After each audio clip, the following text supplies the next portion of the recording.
Halo, aku Elaina. Saya Melza Saputra Irianda. Saya Muhammad Iqbal Farindizam. Saya Muhammad Fajar Fauji. Saya mahasiswa Hubungan Internasional Universitas Muhammadiyah Malang. ASEAN itu apa sih? ASEAN itu adalah sebuah organisasi regional yang bernaung di kawasan Asia Tenggara dengan beranggotakan 10 negara anggota, termasuk Indonesia. Dalam sebuah regional, mungkin gak sih untuk terjadinya suatu konflik?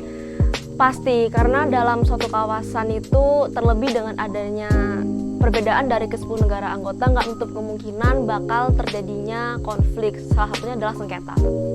Sengketa apa yang mau jelasin dan apa yang terjadi dalam sengketa tersebut? Di sini saya akan menjelaskan tentang sengketa Blok Ambalat.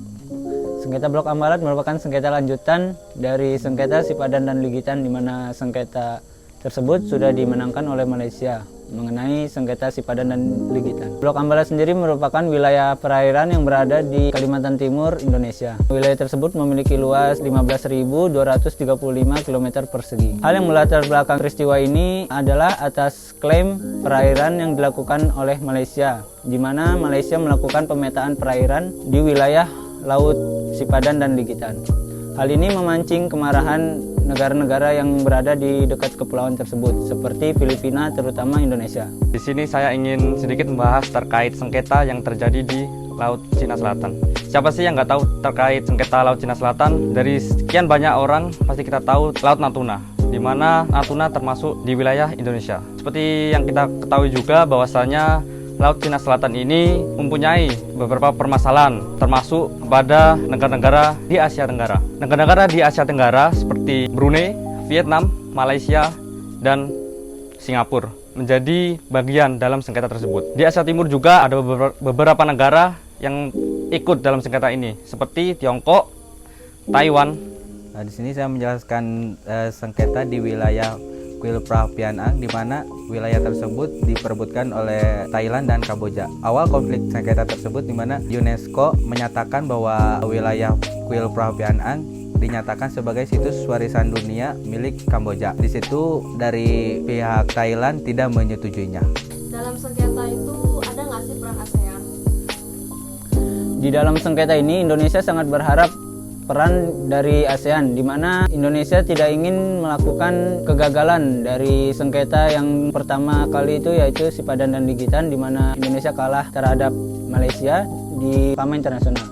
Maka dari itu Indonesia sangat berharap peran dari ASEAN itu dapat menyelesaikan sengketa ini. Peran dari ASEAN itu dengan cara memberikan negara anggota sebagai mediasi untuk menyelesaikan sengketa ini dengan jalur perdamaian. Kedua, ASEAN juga melakukan forum, yaitu ARF, ASEAN Regional Forum, di mana ARF ini memiliki tujuan untuk memberikan forum dialog kepada negara-negara anggota untuk menyelesaikan atau membahas isu-isu yang ada di negara anggota. Dan tujuan kedua itu dengan melakukan kontribusi untuk pembangunan confidence building terhadap negara-negara anggota. Peran dari ASEAN dalam menangani Laut Cina Selatan atau sengketa ini yaitu dengan melakukan pertemuan bagi negara-negara yang sedang bersengketa. ASEAN menjadi wadah di mana dalam ASEAN Regional Forum atau ARF, di mana di setiap negara-negara yang bersengketa seperti Singapura, Vietnam, kemudian Taiwan dan Tiongkok dikumpulkan menjadi satu wadah di mana dilakukannya diplomasi terkait masalah sengketa yang sedang terjadi. Peran ASEAN di mana menjadi penyelenggara dan memfasilitasi kedua pihak yang bersengketa dengan mekanisme cara damai, di mana dengan cara dialog dan negosiasi dengan kesepakatan antara dua pihak melalui mekanisme TAC. Di sana Indonesia menjadi peran penengah sengketa tersebut karena pada saat itu Indonesia menjadi ketua ASEAN.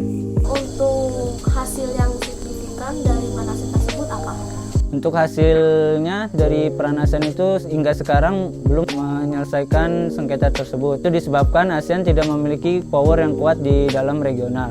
Hal itu terbelakangi karena ASEAN masih menganut sistem non-intervensif terhadap negara-negara anggotanya. Intervensif sendiri itu adalah tidak adanya ikut serta negara-negara lain terhadap masalah domestik di sebuah negara.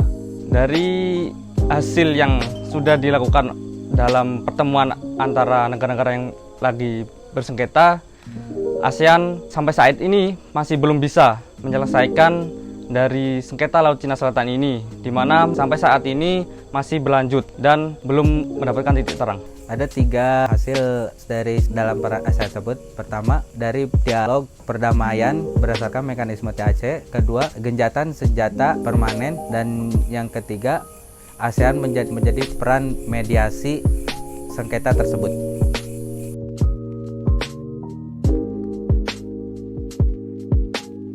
Sejauh ini dalam menangani sengketa, ASEAN dinilai masih belum mampu untuk menyudahi kemudian menengahi sebuah sengketa. Hal ini dikarenakan karena ASEAN masih menganut sistem non-intervensi di mana dilarangnya campur tangan negara anggota dalam suatu masalah domestik negara anggota itu sendiri. Selain itu adanya distrust atau ketidakpercayaan antar negara anggota.